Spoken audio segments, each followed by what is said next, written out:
How's it going, everyone? It's Sam.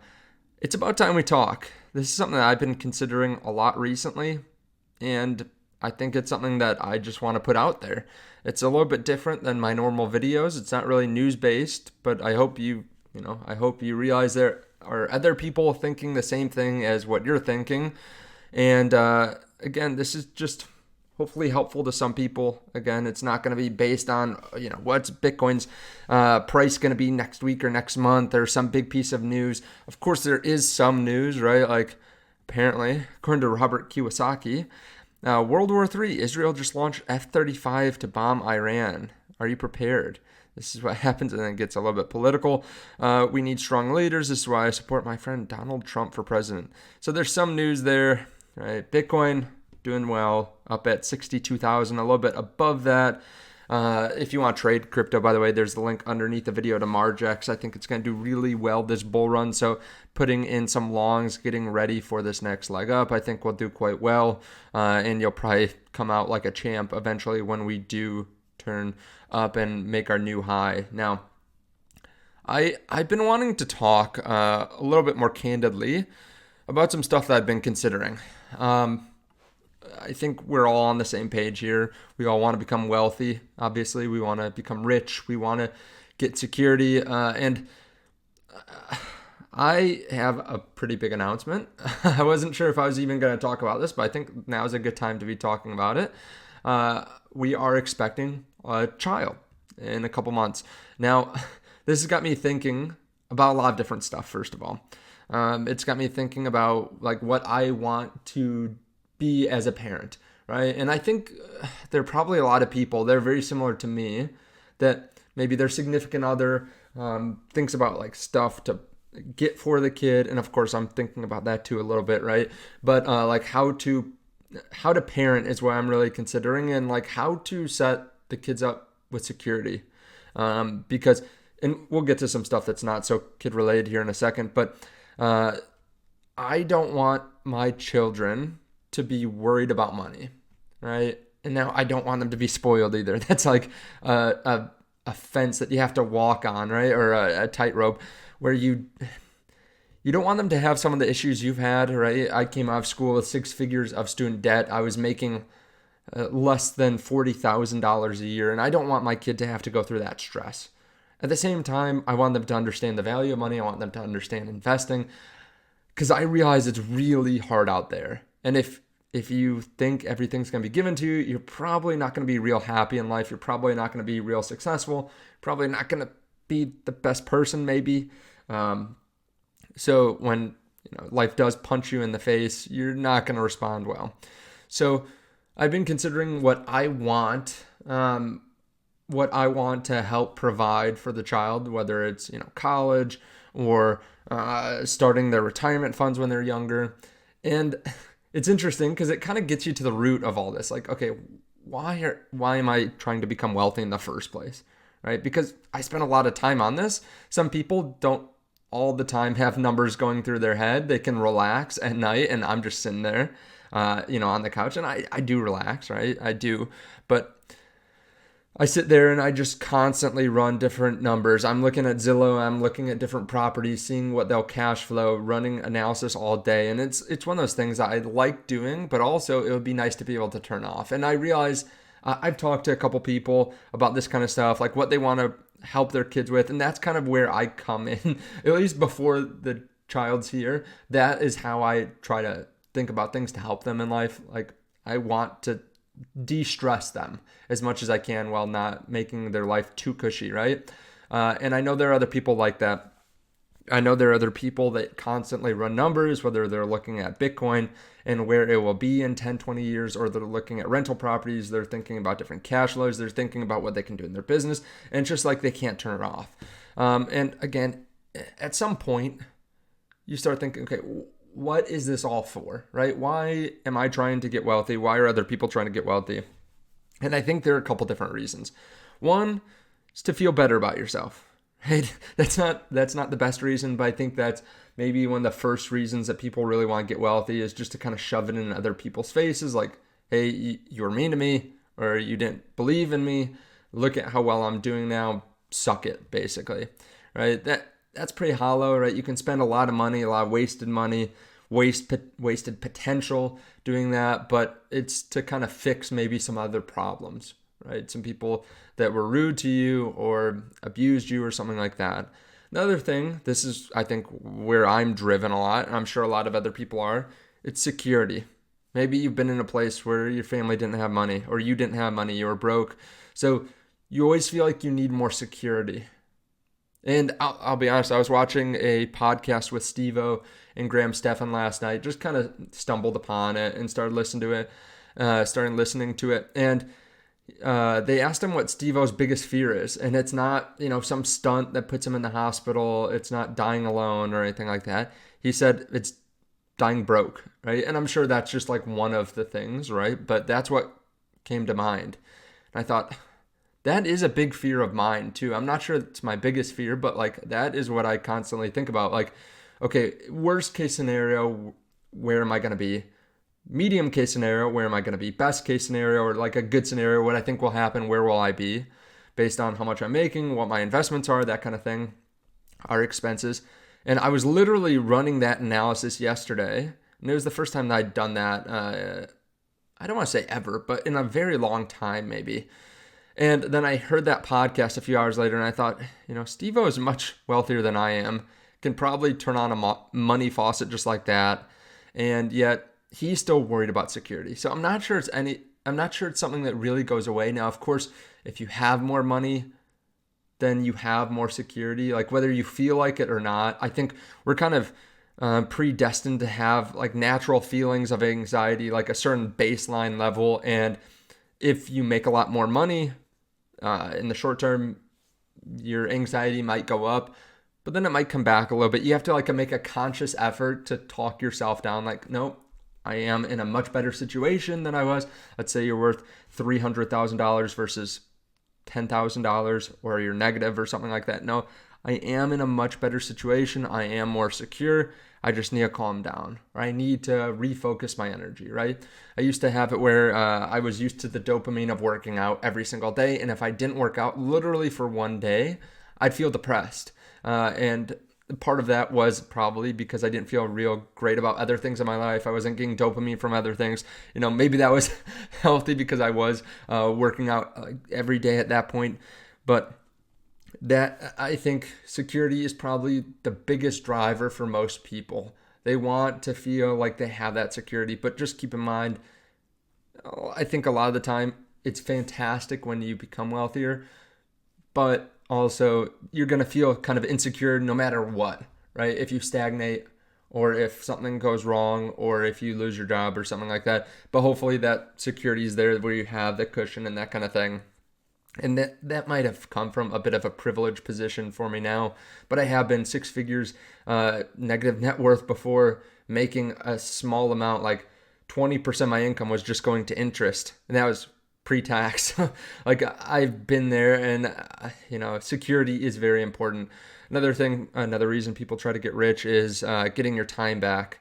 I kind of want to go through to like what I'm planning to do with my child and what I've been thinking about, like different ways to invest to help them out, and kind of a stream of consciousness there. But another reason people want to get rich is just to get your time back, maybe quit your day job, be able to transition to maybe a job that you like more, or work for yourself or something like that. I think that's another really good reason to try to get wealthier. Of course, sometimes it can take a while to get there.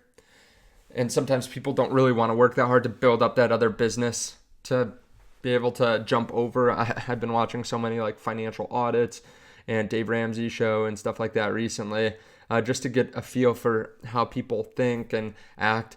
And a lot of the time people just want something different. They don't really want to be an entrepreneur, but they just think that will be easier, better. So they're saying that they want to like grow their social presence. But it's not because they actually like it, it's just because they want to get away from what they're doing now.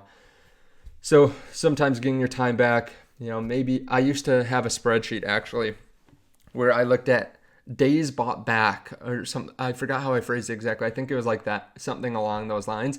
I'd basically look at my expenses, I'd look at my net worth, and then look at how much I invested. And then using the 4% rule, I calculated how many days I bought back.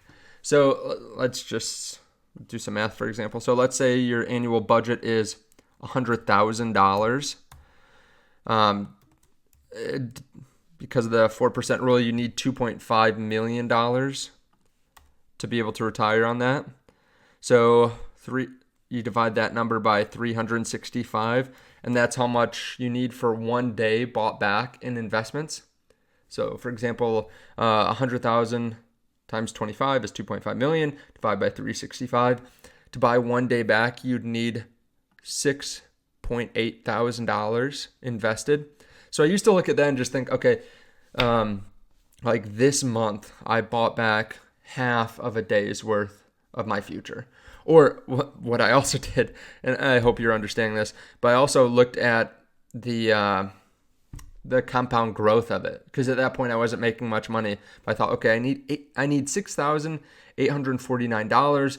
Let's say I get a return of 10%. Let's say 3% inflation or something like that, and I'm looking 30 years down the line. So I would take 6,849 divided by 1.07 root 25, or 30 years down the line, so 30. So $900 would buy me 1 day back. And then I could multiply that by 365.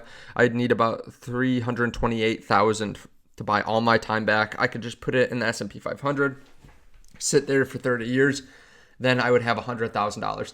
So that's the kind of stuff that I was thinking about at the time. You're probably thinking similar stuff. I'm pretty math oriented too, so like this stuff comes somewhat easy. Sometimes I have to play with the numbers a little bit for it to actually work out, but that's the kind of stuff that I was thinking about. I'm sure other people have thought the same thing. Another reason to get rich, so we have feeling better about yourself, security, getting your time back.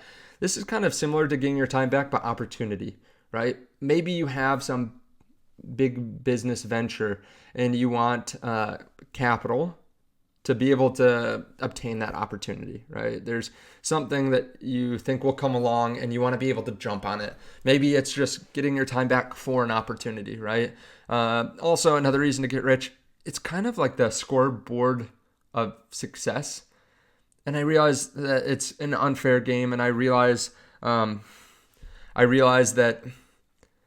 there are people that kind of get cheat codes, and there are people that have it worse off.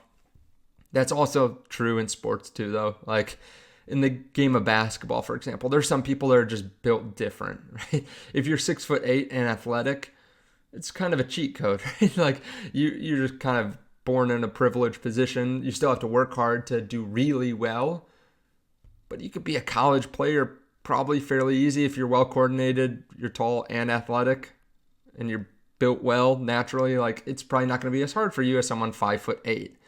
Same thing if you're born into a wealthy family. Like you can still get much richer. You can push it to the limit and maybe become a billionaire, just like someone 6'8" can go to the NBA, or that's still very difficult. So maybe, you grow up in a wealthy family in a wealthy area and you are worth $10 million, $20 million by the time you retire.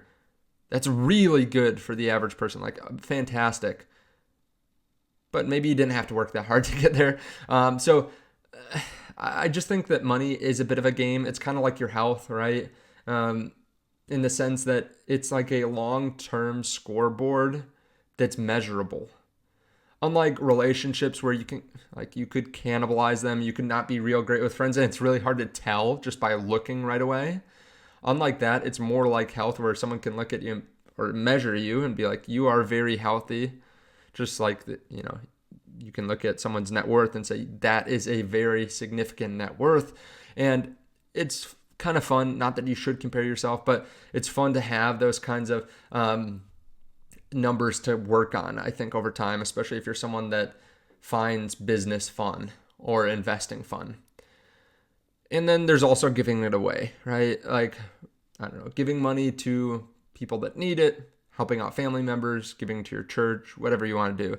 So I think those are the main reasons that people try to get rich. And I think a lot of the time we forget that along the way. Like we get into low circles where we are kind of counterproductive in some ways. Like people want to get rich to have the flashy things, but they also want security. And because they're buying fancy things, they don't have the security. They're not getting their time back. it's just interesting because sometimes you get stuck and you forget why you're doing this in the first place. But I kind of went down the rabbit hole there. Those are reasons to get rich. And then I've been thinking like, okay, those are the reasons that I want to become wealthy, rich, whatever you want to say. What do I want to help my kids out with? Because again, I felt a lot of stress. I know my wife felt a lot of stress with money in the past. Our parents have had stress about money as well.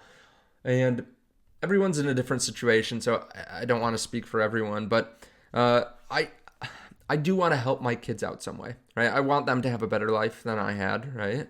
Not that my parents didn't do a great job, but of course, like I think that's just natural.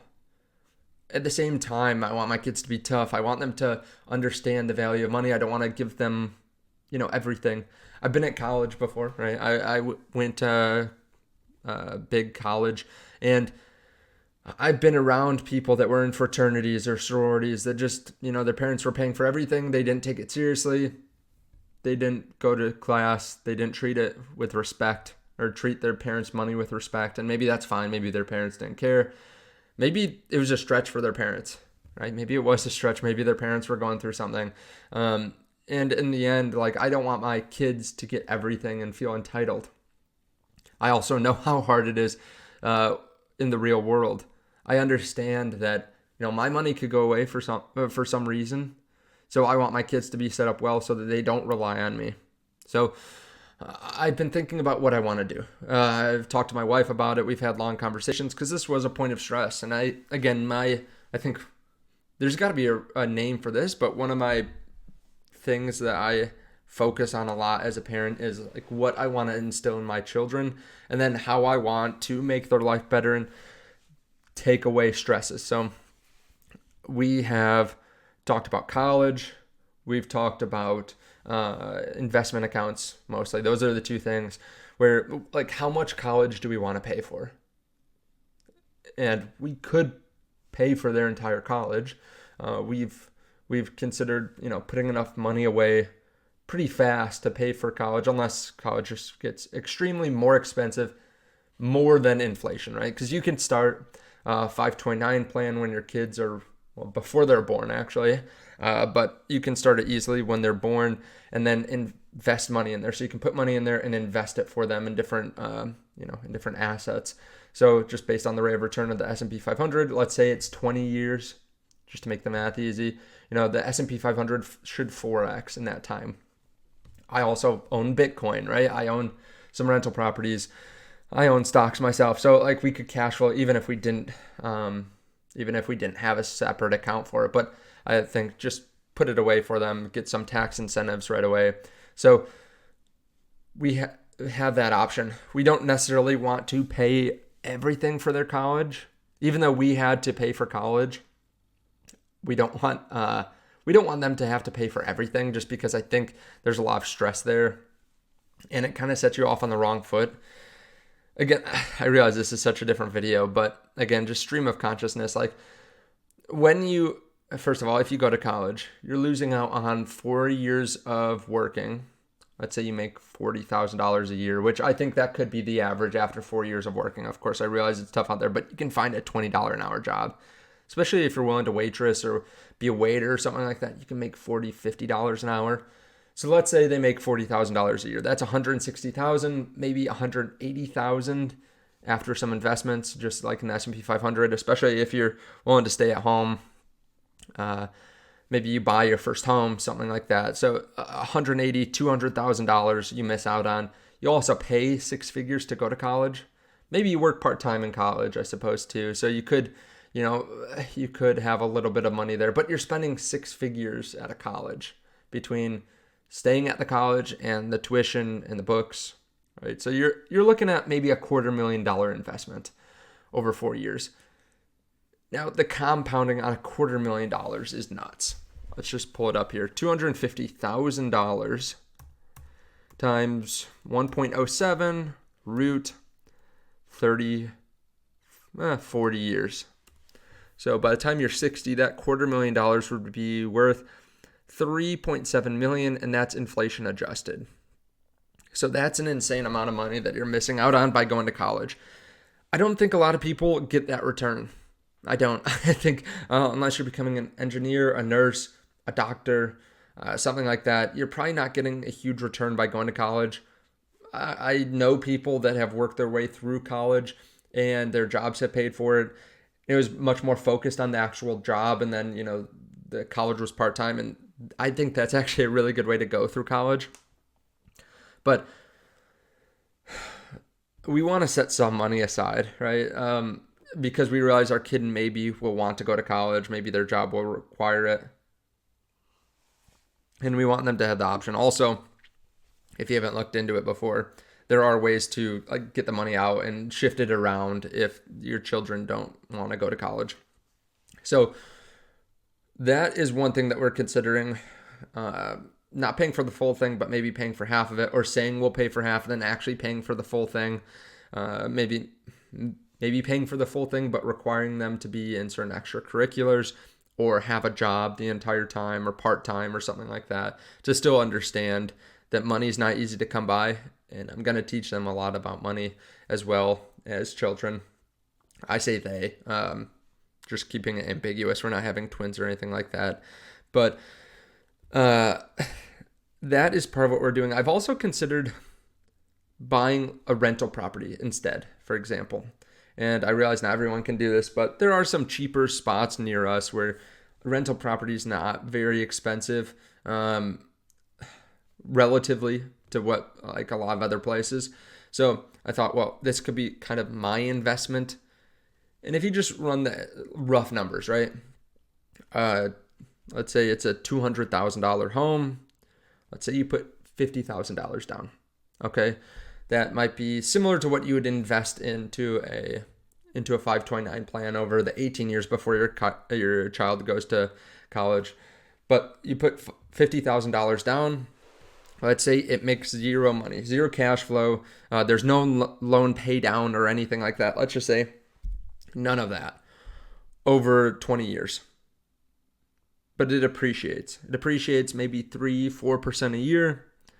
So about the rate of inflation, a little bit higher, less than the money supply. So let's just say it's 3 or 4% over 18 years. That property doubles in value. You put $50,000 down on a $200,000 house. Now it's worth $400,000. So your loan is $150,000. Again, if you don't pay it down at all, which it will be paid down, especially if you could get it to even just zero cash flow, but just pay off on a 20-year loan. So let's say you do that. You put $50,000 down. It's now worth $400,000 and your loan is paid off. You could refinance it, right? You could refinance it and put that towards a college instead of a 529 plan. It'd probably do better. Of course, there's more headaches with that. There's a lot more work, but there are also tax deductions that are more significant than just investing in a 529 plan. So you're going to get much better return. So I've considered something like that too. I realize that this is a privileged position that we're in, but I can almost, as time goes on too, if it's zero cash flow now, it's probably going to cash flow when there are rent raises in the future. And of course, I would like it to cash flow right away. I want it to be a good investment and have loan pay down. Obviously, it will have that. But also, I want there to be cash flow, that kind of thing. The weird thing about that is, though, I would probably buy it anyways, whether it was for my kid or not. If there was a property that came up that fit that criteria, I don't want to just buy a non-cash flowing property just for the sake of it, right? I'd want it to be a property that's actually, is actually going to do well over time. So I don't know if that makes sense, but I'm not sure that's really the best route to go, just because of what I said there. Either way, I'll be buying that property, so I guess it's very similar to any other property I buy. I could just buy it without having that intention in mind to refinance it in 20 years, and I could just do that anyway. So it's kind of a weird situation where we have these 529 plans. But real estate does so much better when you use leverage.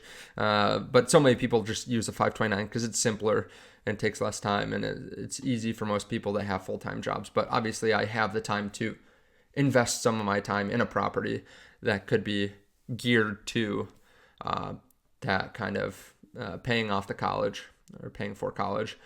Honestly, it might be able to cash flow college just from, like I said, just the cash flow might be enough at that point, right? A couple $1,000s a month in cash flow, and the cost of college might be, $20,000 a year, something like that.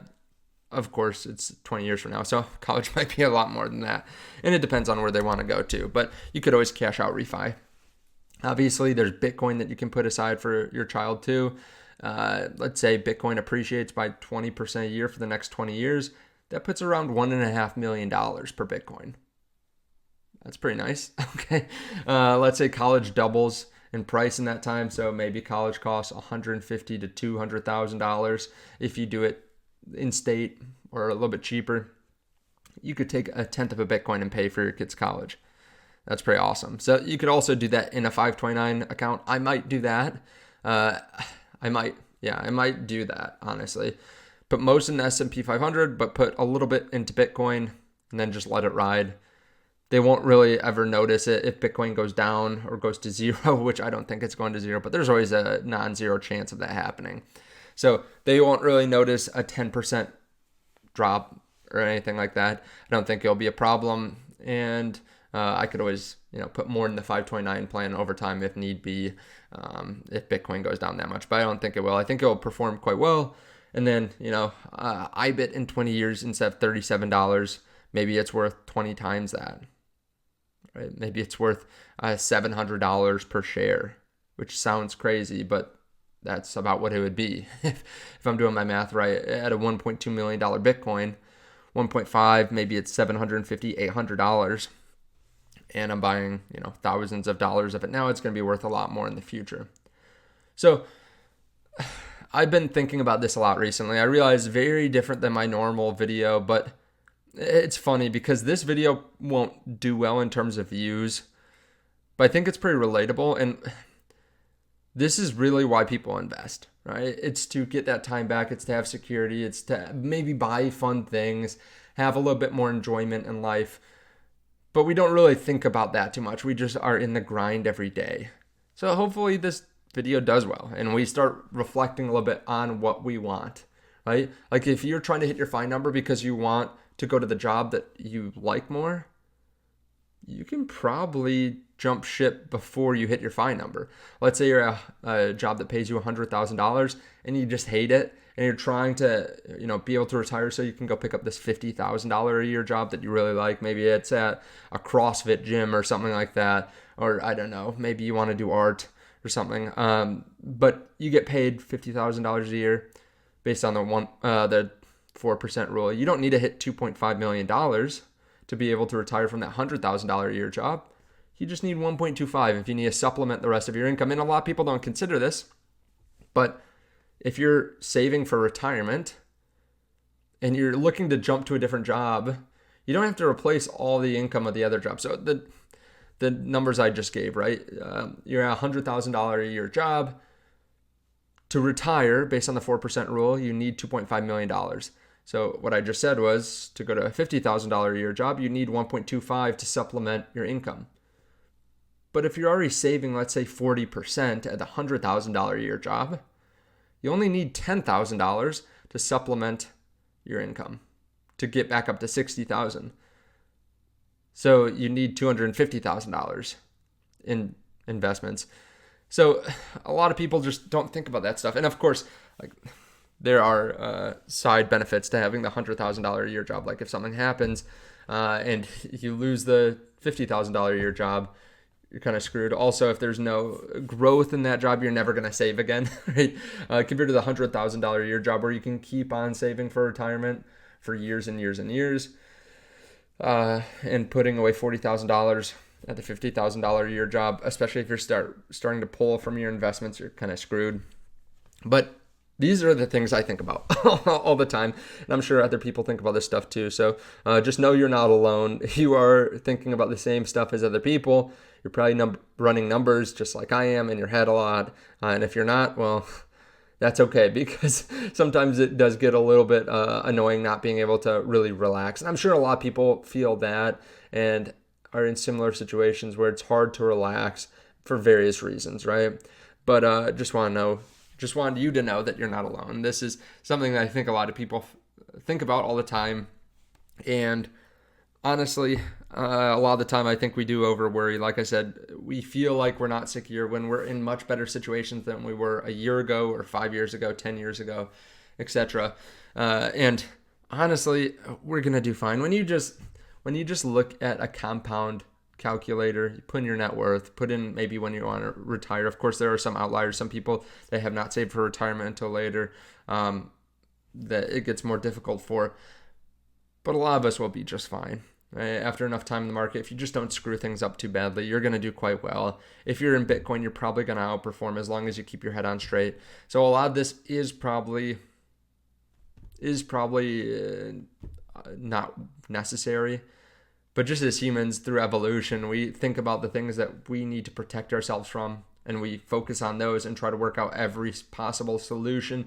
We think about edge case scenarios. What if the market were to fall down by 50%, we lose our job? We also, slip and fall and we can't get to work. Or I don't know. We run through these kinds of scenarios all the time.